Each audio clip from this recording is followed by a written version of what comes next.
Самодейци.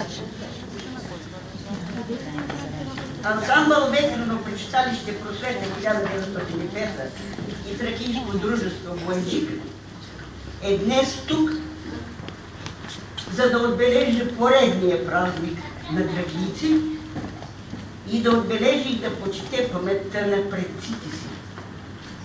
Защото ветренци, тези хора, които виждате на сцената, са достойни наследници на бояджишките българи.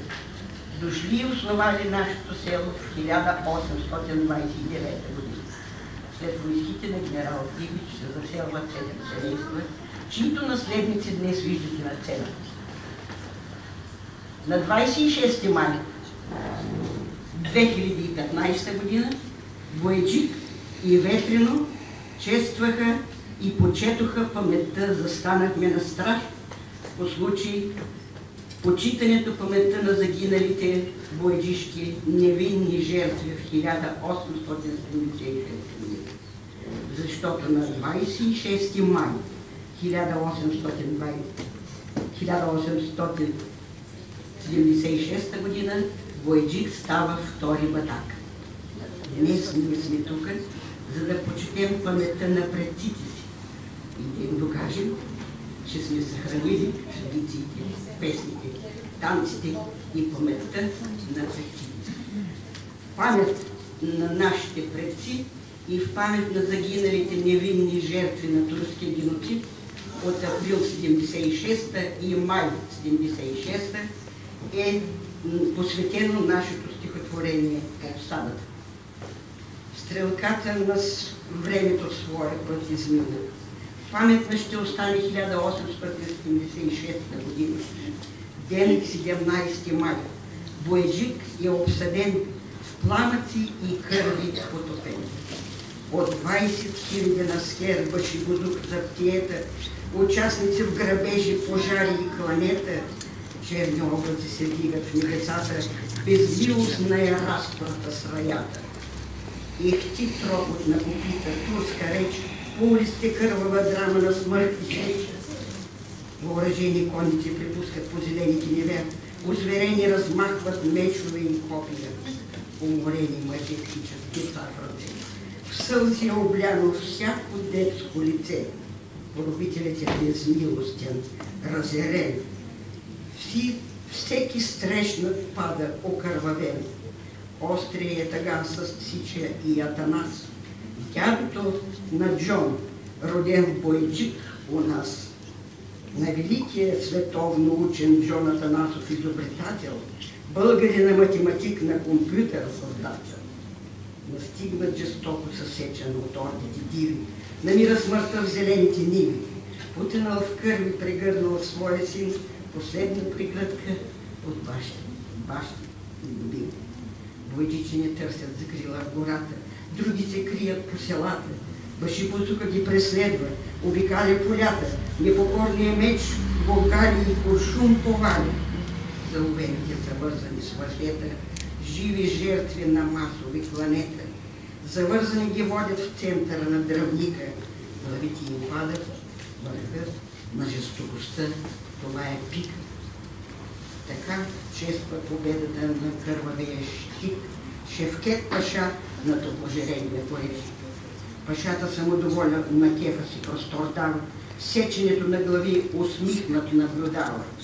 Под звуците на гайди и хавали, 23 младежи кърваво хоро умирали. Колете мъжете заповед дава Пашата. Продължават разстрелите на 14 души в гората. Наказание показно за бояджичани, дали стотици жертви като бунтари. Селото известно с духа си непокоя, свободолюбиви, с традиции и здрав тракийски хора. В четите на Филип Тотю Каражата, Стоил войвода, от селото има хайдути воювали за свобода. Известен е Колю Попов по Шумлията, на бряста в Сливен увиснал с въжена шия. Живял в робство и времена жестоки, два пъти опожарен, преживял мъки дълбоки, Бояджик ти пак отново оцеля. Достойно своя трудов път извървя. отдавам чест и глава прекланям, пред Твоите невинни жертви се прекланям. Прекланям се на героите, венчани с храбростта, гордеем се, бойджик, че даде Джон на света. Днес историята ти кървава велят се сплети, паметници издигна и мъртвите зачети. Поднасям ви всяко свое четиристишие на вашето човешко страдание и величие.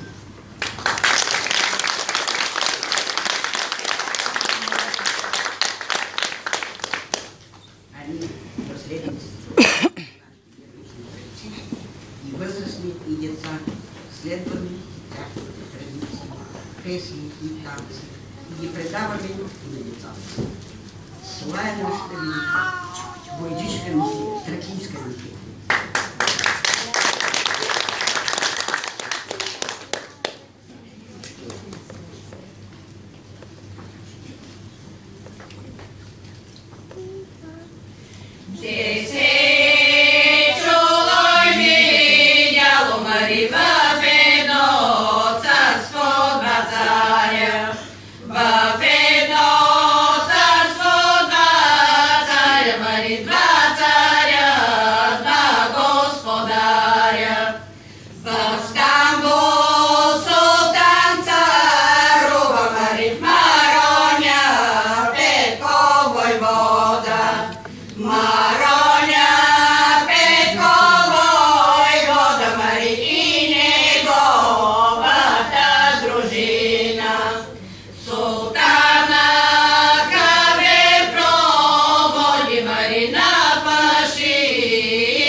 Нощи